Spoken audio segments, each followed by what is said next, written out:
तो स्वागत है आप सभी का एक और धमाकेदार वीडियो में, जिस वाले वीडियो में हम आपसे बात करेंगे केजीएफ चैप्टर 2 के ही रिव्यू के बारे में। जहां पर मुझे तो ऐसा ही लगता है कि इसी साल रिलीज होने वाली ये आखिरी मूवी होगी जिसको कि इंडिया की ओर से प्रेजेंट किया जाएगा, और इसकी हाइप इतनी भी बड़ी होगी क्योंकि मुझे इतना ज़्यादा कोई और मूवी दिखाई नहीं दे रही जो कि इतना ज़्यादा हाइप बना पाएगी। तो मेरे नज़रिए से तो ऐसा ही लगता है कि ये 2022 की आखिरी इतनी वाली हाइप वाली मूवी होने वाली है। तो ऐसे में इस मूवी को कल ही रिलीज कर दिया गया है, जिसकी पूरी ऑनेस्ट रिव्यू को हम यहाँ पर प्रेजेंट करेंगे। लेकिन एक डिस्क्लेमर ये दे दूं कि मैं मूवीज को कोई एक फैन बॉय की तरह नहीं देखता हूँ, बजाय इसकी मूवीज की तरह ही देखता हूँ। जहाँ पर अगर मूवीज से पॉजिटिव चीजें जुड़े हुए होते हैं तो उन सभी चीजों को तो जैसे भी मैं कवर करता हूँ, लेकिन साथ ही साथ अगर मूवी अच्छी हो और फैन बेस बड़ा भी कितना क्यों ना हो, लेकिन मूवी का अगर कोई भी बुरा पॉइंट होता है तो उन सभी चीजों को भी कवर करता हूँ। क्योंकि मेरे नजरिए से तो ऐसा ही लगता है कि मूवीज अगर अच्छी हो तो उसको अच्छी भी कहनी चाहिए, लेकिन बुरी पॉइंट्स भी गिनवानी चाहिए। लेकिन मैंने अक्सर ही देखा है काफी सारे लोग इन सभी चीजों को कवर करने से डरते हैं, क्योंकि उन सभी को भी ये बात पता होती है कि ऐसे ही मूवीज के काफी ज्यादा क्रेज वाले फैन होते हैं। और ऐसे में अगर मूवी का आप एक नेगेटिव पॉइंट भी बता दो तो उन सभी फैंस के दिल पे लग जाती है, और उस वाली मूवी को डिफेंड करने के लिए आपको कमेंट सेक्शन में काफी ज्यादा ही माबहन करेंगे। और इन्हीं सभी चीजों से ही बचने के लिए वो मूवीज को कभी भी नेगेटिव पॉइंट नहीं गिनवाते। लेकिन मुझे इन सभी चीजों से बिल्कुल भी फर्क नहीं पड़ता है। खैर, इसी के साथ ही जल्दी से जल्दी वीडियो को शुरू करेंगे, क्योंकि मैंने ऑलरेडी आपका बहुत सारा दिमाग खा दिया है।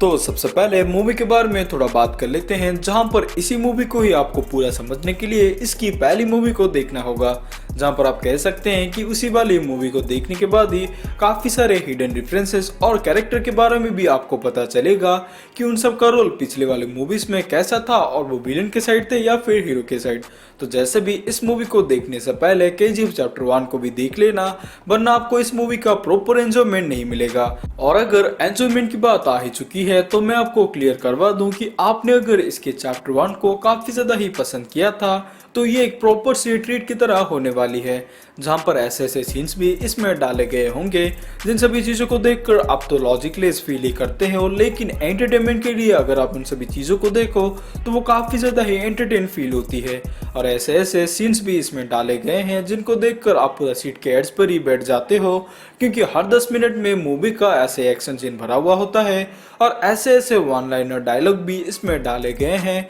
जिनको देखकर आप काफी ज्यादा रिलेटेबल फील करोगे। क्योंकि इन सभी चीजों को ही थोड़ा बहुत आप कह सकते हो कि इंस्टाग्राम के ट्रेंड से ही उठाया गया है, जहां पर नेपोटिज्म जैसे डायलॉग को भी इसमें ऐड किया गया है जिनको ऑडियंस से काफी ज्यादा कनेक्टेड फील करवाती है। और रॉकी के कैरेक्टर को भी इस मूवी में जैसे लिखा गया है उसको भी देखकर आप काफी ज्यादा ही इसको एडमायर करोगे, और इसके क्राइम लॉर्ड बनने के बावजूद भी इसके जो उसूल होते हैं उन सभी चीजों को देखने के साथ साथ आप काफी ज्यादा इमोशनली कनेक्टेड हो जाओगे। लेकिन मूवी के टोन के बारे में भी थोड़ा सा बात करूं तो इसको काफी ज्यादा ही रियलिस्टिक रखने की कोशिश की गई है, लेकिन एक एक्सेप्शन ये है कि मैं एक्शन सीन को ऐड नहीं कर रहा हूँ, लेकिन जो सभी चीजें हमें दिखाई जाती है वो काफी ज्यादा ही रियल सी फील होती है। और ऐसे ही लगता है कि मूवीज में जो जो कैरेक्टर को हमें दिखाया गया है वो सभी कैरेक्टर काफी ज्यादा ही अपने से फील होते हैं। और ऐसे में जो जो भी कैरेक्टर के लाइफ में जो जो भी चीजें होती रहती है सभी चीजों को हम ऐसे ही फील करते हैं कि वो हमारे आंखों के सामने ही होती है। और मेरी इस लाइन को आप तब समझ पाओगे जब आप इस मूवी को खत्म करते हुए थिएटर से बाहर निकलोगे,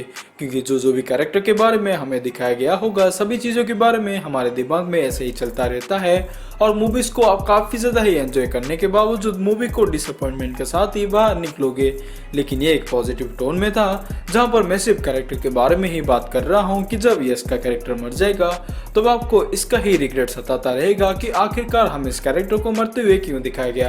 क्योंकि हमें ऐसा ही लगा था कि असल में हमारी एक जिंदगी का पार्ट था, जहां पर अगर इस कैरेक्टर को मार दिया गया था तो इस वाली चीज को हम काफी ज्यादा इमोशनली कनेक्टेड हो गए थे। तो ऐसे में ऐसा ही लगता है कि कोई अपना ही मर गया है, और ऐसी चीजों के लिए मैंने तो इस मूवी को काफी ज्यादा ही एंजॉय किया था। और एक्शन सीन और इमोशन सीन, इसके साथ साथ रोमांटिक सीन भी जो इस मूवी में डाले गए हैं, ये सभी चीजों का ही एक मिक्सर है। और छोटे छोटे एलिमेंट में जब कॉमेडी को डाला गया है तो वो सीन के अलावा काफी ज्यादा परफेक्ट फील होती है। और बात रही बोरियत की, तो मैं तो कहूँगा कि इस वाले मूवी को मैंने इतना ज़्यादा ही एंजॉय किया था कि एक सेकंड के लिए भी मैंने स्क्रीन पर से आँख नहीं उठाई थी, क्योंकि पूरा मूवी में परफेक्टली बैलेंस तरीके से ही सभी चीज़ें डाली गई थी। जहाँ पर 5-10 मिनट में ही आपको एक एपिक डायलॉग के साथ साथ एक्शन सीन से भरे हुए सीन आपको दिखाए जाएंगे। तो ऐसे ही मूवी को काफ़ी बैलेंस ही बनाया गया था, जो कि ऑडियंस को ही बांधे रखने में काफ़ी ज़्यादा सक्सेसफुल होती है। खैर ये तो सभी चीज़ें हो गई पॉजिटिव चीज़ों के बारे में, लेकिन इस मूवी से रिलेटेड काफ़ी ज़्यादा नेगेटिव चीज़ें भी थी, जिन सभी चीज़ों को मैं आपको बताना भी चाहूँगा। तो फर्स्ट नेगेटिव पॉइंट जो मैंने इस मूवी से थोड़ा सा पॉइंट आउट किया था, जहाँ पर इस वाली चीज़ को मैं आपको बिल्कुल भी कन्विंस करने की कोशिश नहीं करूँगा, आप इस चीज़ को अपने आप भी फील करोगे जब आप इस मूवी को देखने बैठोगे। जहाँ पर हम सभी को पता है कि चैप्टर 1 में जैसे आदिरा के कैरेक्टर को डेवलप किया गया था और जैसे सेकेंड चैप्टर के लिए हाइप पूरा बनाया गया था कि आएगा और केजीएफ को तुमसे छीन कर ले जाएगा, तो हमें इस वाली चीज़ को ही इस मूवी में परफेक्टली एग्जीक्यूट होते हुए नहीं देखा है। जहाँ पर जैसे उसकी हाइप को बनाया गया था, मुझे तो ऐसा ही लगता है कि इसी वाले कैरेक्टर की ही हाइप को इस्तेमाल करते हुए इसके एंट्री को और भी ज़्यादा इम्पैक्टफुल बनाया जा सकता था। और आप भी इस चीज़ को डिनाई नहीं करेंगे कि चैप्टर 1 में हमने इस कैरेक्टर के बारे में जब सुना था, हम भी काफ़ी ज़्यादा चार्ज हो गए थे और ऐसा ही सोचे थे कि रॉकी के लिए ये एक असल में ही थ्रेट हो सकता है। लेकिन हमने इसी वाले एलिमेंट को ही इस मूवी में थोड़ा सा मिसिंग किया था, जहाँ पर इस वाले कैरेक्टर को जब से एंट्री किया गया था तब भी हमें थोड़ा सा डर लगा था, लेकिन उसके बाद से हमने इस कैरेक्टर को इतना भी सीरियसली नहीं लिया था। जहाँ पर मैं बिल्कुल भी डिनाई नहीं करूँगा कि संजय दत्त का इसमें परफॉर्मेंस काफ़ी ज़्यादा बेहतरीन था, लेकिन इस वाले कैरेक्टर को वीक तरीके से लिखा गया था। और दूसरी नेगेटिव पॉइंट जो मैंने इस मूवी से थोड़ा बहुत फील किया था, वो असल में इसके बैकग्राउंड म्यूजिक थे। जहाँ पर बहुत सारे एक्शन सीन में आपको भी ये चीज़ फील होगी कि बैकग्राउंड म्यूजिक को और भी ज़्यादा इम्पैक्टफुल बनाया जा सकता था, क्योंकि एक्शन सीन इतने ज़्यादा धमाकेदार थे, लेकिन ऐसा ही हमें लगता है कि उसके साथ साथ बैकग्राउंड म्यूजिक को पॉप नहीं कर पा रहा। जहाँ पर अक्सर ही हमने साउथ के मूवीज में देखा है कि एक्शन सीन इतने ज़्यादा धमाकेदार ना भी हो, लेकिन बैकग्राउंड म्यूजिक ही इतने ज़्यादा बेहतरीन होते हैं कि उस वाले एक्शन सीन को और भी ज़्यादा मेमोरेबल बना देते हैं। लेकिन इन सभी एलिमेंट्स को मैंने इस मूवी में थोड़ा सा कम पाया, जहाँ पर ये कम्प्लीटली मेरी ही ओपिनियन है। एक्शन सीन की बात आ ही चुकी है, तो हम एक एक्शन सीन के बारे में भी बात कर लेते हैं, जहाँ पर मैं आपको पहले ही बता दूं कि आप इन सभी चीज़ों में अगर लॉजिक को खोजने की कोशिश करोगे तो आप मूवीज मत ही देखो, क्योंकि मूवीज को असल में एंटरटेनमेंट के लिए ही बनाया जाता है